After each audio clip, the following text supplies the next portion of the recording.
What's up YouTube, WePostE here, and today's Victor bringing you guys another standard battle for our obviously standard series. Now this is kind of different, sort of a blast from the past. 5th generation battle that I had July 28th, 2013, apparently that's what the upload date is. Now why am I uploading something so old? Well, if you recall back in standard battle number 7, I asked people if they wanted to see a battle where some sort of comeback was initiated. Do you guys want to see a comeback match? Because I have one uploaded. Yeah, and so on that video, a few people said that they wanted to see it, and I just happened to never get around to it. I mean, it has been pretty much 7.5 months, I think, probably around that. So I think the people who said they wanted to see it probably aren't even subscribed to the channel anymore, but I'm going to put that out there because I'm a person who keeps his word. That's right. Now, if you don't recognize the team already, it's my, what George calls Dragon Spam team. That it was like, I use it a lot.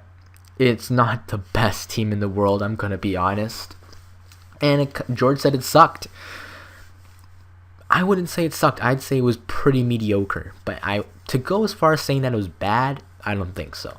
And you people have seen me use the team a bit in the older videos, so I'm not going to go too much into it. Essentially, spam Draco Meteor when you still could in 5th generation.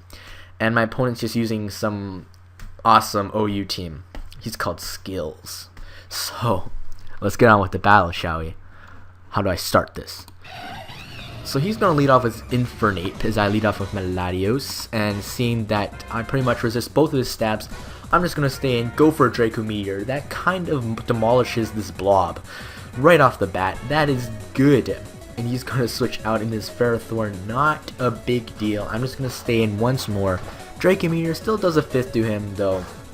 After lefties, or no lefties. This guy actually has no lefties. He's going to go for the Thunder Wave. I'm going to go with my Heatran, because scare him out with the Lava Plume after all. So he's going to go back into his Genesect, take the Lava Plume. Hopefully I get a burn, but sadly I do not.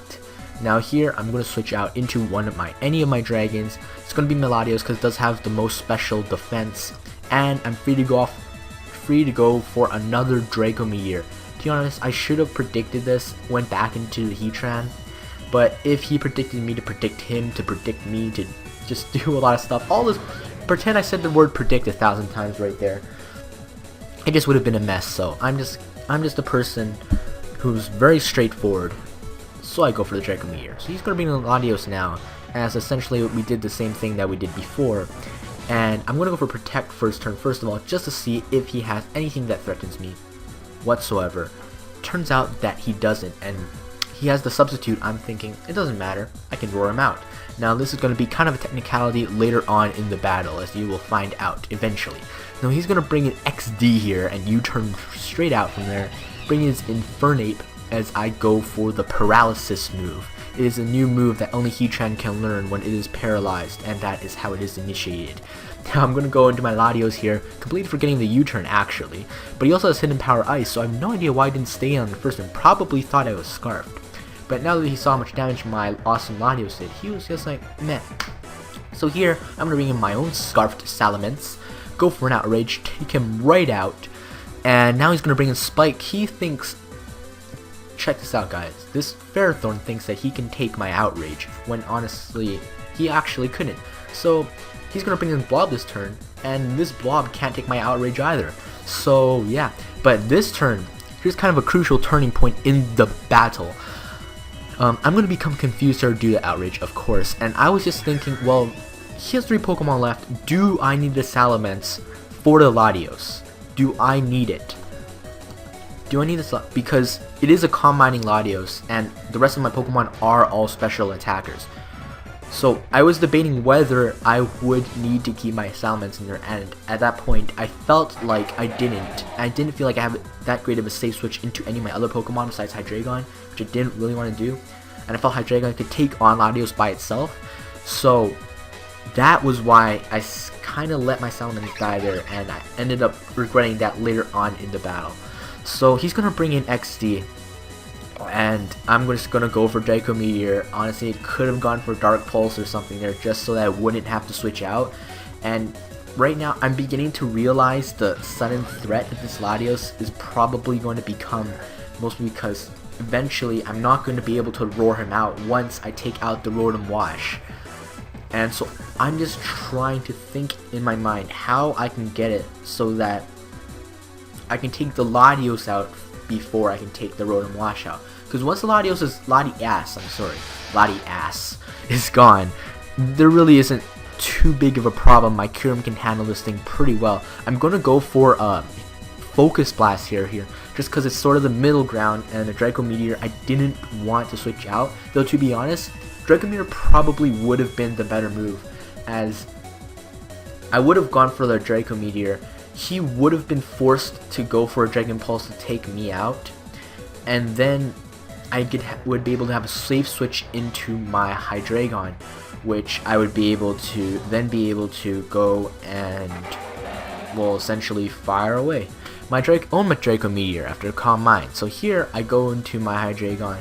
Probably should have just stayed. Well, actually, never mind.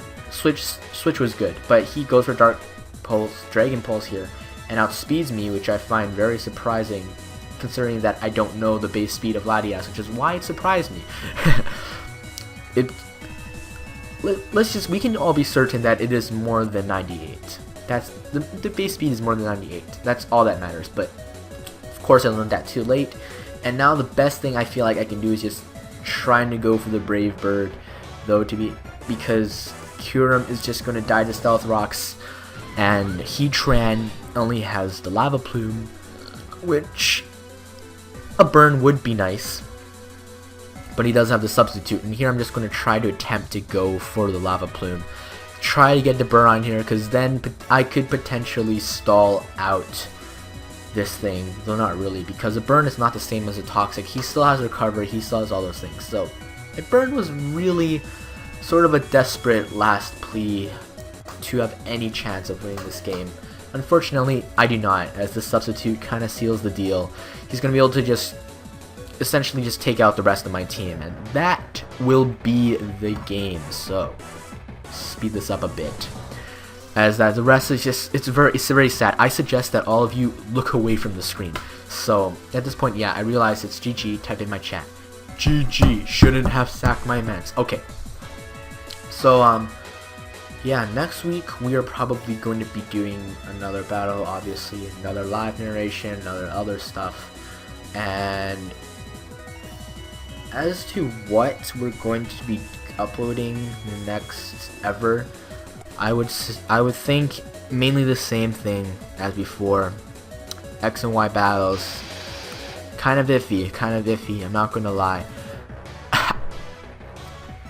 It's just that to grind Pokemon, grind in the Battle Mansion for essentially for the longest period of time just to get those few items, I don't know how much commitment I can put into that. Probably will do it while watching television or something, but that's probably the best I could do. So keep your fingers crossed for X and Y battles, but I just don't know if that will ever happen unless Poke GTS gets fixed. Kind of sad, but that's just the way it is. So thanks so much for watching, guys, and I'll see you next time.